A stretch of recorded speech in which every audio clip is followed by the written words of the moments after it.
Let's hope this isn't focused because I don't want to do it twice. Hello friends. This is an interesting time we find ourselves in. This video is a combination bit of a ramble, honestly, and I suppose it's kind of a project announcement. It's not a very good project announcement, but we'll roll with that. Let's talk about Larp in the current situation. I'm filming this on the 17th of August, 2020. Honestly, by the time I've edited and uploaded this, things have already probably changed. Things are changing at a rate that pretty much no one can keep up with, least of all people who are trying to plan games for next year. And I am mainly going to be talking about next year because for a variety of reasons, I am not going to be LARPing for the rest of this year. Next spring is looking dicey. I guess I just wanted to acknowledge that that is a thing that we're all going through and to maybe speculate on what next year in LARP might look like. And I want to be really clear, this is speculation. I don't have any clear evidence or guidance. I'm not sure anyone in the UK has any clear evidence or guidance on anything. I'm going to briefly touch on the 5 main areas of LARP I can see being affected or impacted in some way in the coming year, but only very, very briefly and based on the information that I have right now, which, as I've already said, is inadequate and liable to change. I'm not really going to talk about international LARP, that is to say LARP that involves visitors from multiple different countries, because I'm in the UK and we screwed that whole travel thing up really badly. Who knows? I could be wrong. The regulations might be massively relaxed, but I don't think we're going to see a lot of international events in the UK in the coming year, or people visiting from other countries to take part in events in the UK. The majority of LARP that I do takes place over a weekend. There is normally on-site accommodation. There's 3 main ways that can happen. One of the big pools of venues that LARP organisers in the UK utilises is scout camps. Scout camps are unavailable to outside reservations for the foreseeable future, which when you think about it makes sense. Scout camps aren't there for adult LARPers or indeed anyone else, they're there for scouts. And it makes sense that they would make a decision on what was best for the children using those facilities. Additionally, even if they were accepting our bookings, those sites would have to be deep cleaned, which is a challenge because they're mostly in woods, and there would be significant additional insurance to cover if someone got ill at one of the scouting venues,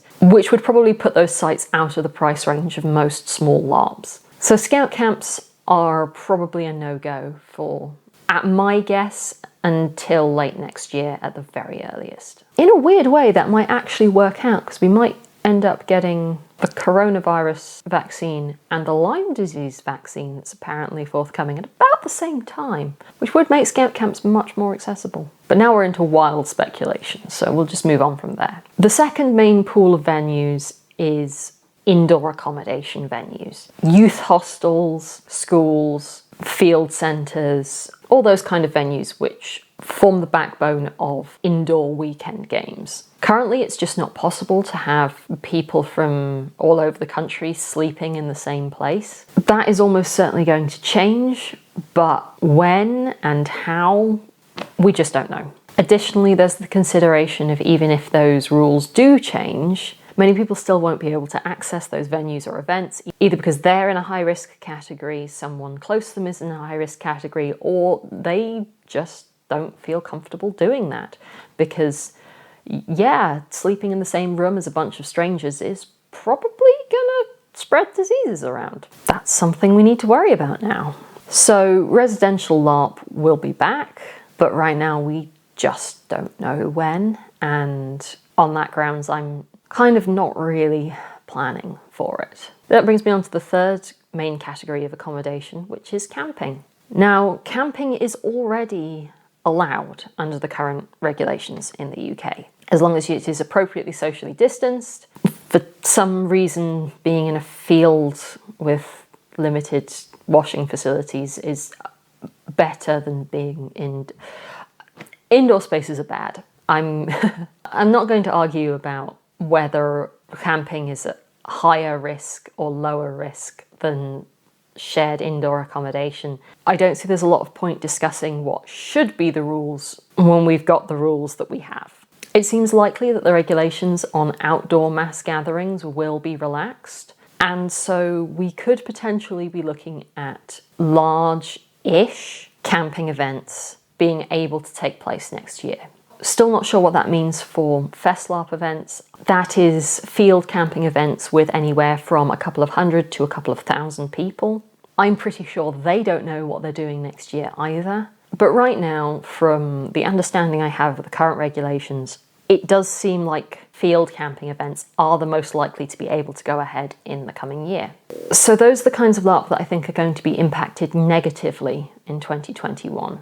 There are also two other kinds of LARP which I think will actually see a resurgence in 2021, and we'll see a lot more of those kind of events. That is one-day events with no accommodation and online events. It seems likely that in the very near future, the regulations will be sufficiently relaxed that a one-day event with no accommodation will be able to go ahead, provided everyone observes social distancing, washes their hands, wears masks. The main drawback of one-day events, especially ones without accommodation, is the travel time. I actually think the solution to this is to just have a lot of them. Sure, the exciting event you're really interested in is happening halfway across the country from you and you can't feasibly go given everything. I think the response to that needs to be, okay, well, what can we run locally?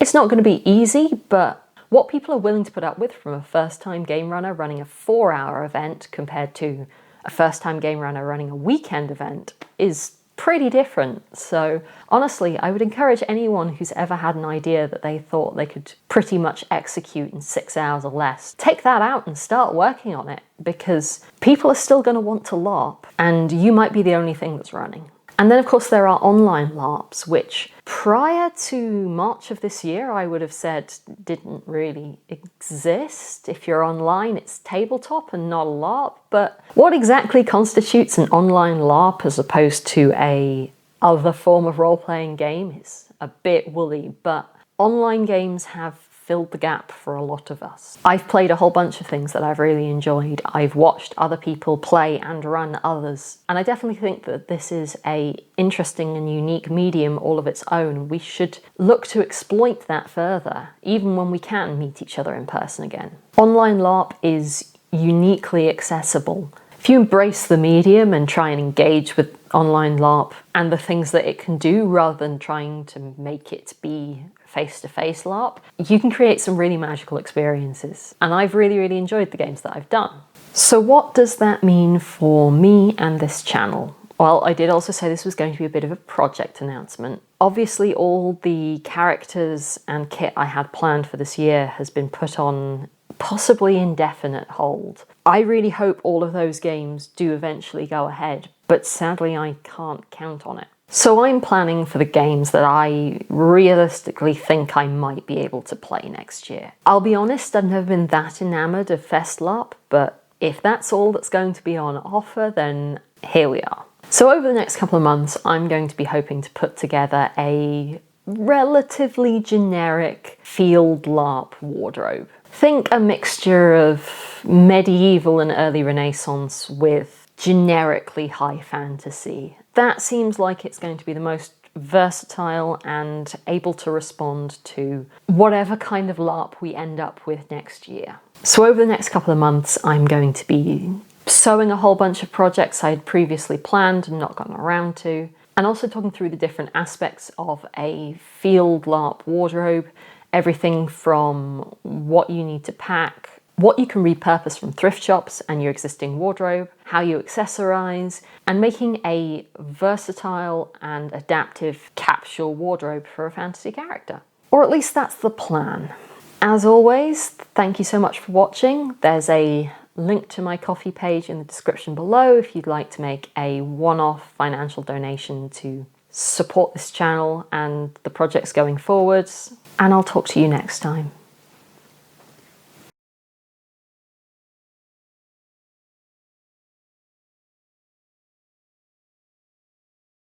For a variety of reasons, I'm not laughing for the rest of this year. Fuck's sake.